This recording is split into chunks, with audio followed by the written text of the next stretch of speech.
Cooperative service কমিশনে এর আগে একটি বিজ্ঞপ্তি প্রকাশিত হয়েছিল। আরও একটি কিন্তু নিয়োগের বিজ্ঞপ্তি প্রকাশিত হয়েছে। এর ইন্ডিকেটিভ অ্যাডভার্টাইজমেন্ট নাম্বার ২/২০২৫ এবং এখানে পরিষ্কারভাবে বলে দেওয়া হয়েছে যে ৯২টা ভ্যাকেন্সি রয়েছে এবং সবগুলোই কিন্তু ক্লারিক্যাল ক্যাডারে। তো অবশ্যই এটা সাধারণ চাকরি প্রার্থীদের কাছে একটি আকর্ষণীয় চাকরি। হয়তো সুযোগ সুবিধা একেবারে রাজ্য সরকারি কর্মচারীদের মতো অতটা নয়। কিন্তু তাও কোঅপারেটিভ সার্ভিস কমিশনের চাকরি দুর্মূল্য দুষ্প্রাপ্য চাকরির বাজারে অবশ্যই একটি ভালো চাকরি বলে আমি মনে করি।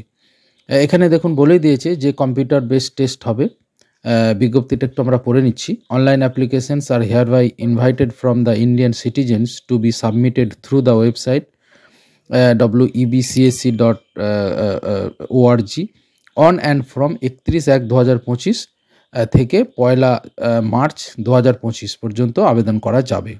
তো অনেকটাই সময় আছে, ১ মার্চ ২০২৫ পর্যন্ত আবেদন করা যাবে। অবশ্যই recruitment through online examination, online CBT অর্থাৎ আমরা জানি সিবিটি অর্থাৎ computer based test to the post of clerical cadre for 17 cooperative industries 17 cooperative institution, 92 vacancies in total. Details are available at commission's website. অবশ্যই কমিশনের ওয়েবসাইটে আপনারা ডিটেলস দেখে নিতে পারেন এবং ওয়েবসাইট থেকে আপনারা কিন্তু অনলাইনে আবেদন করতে পারেন।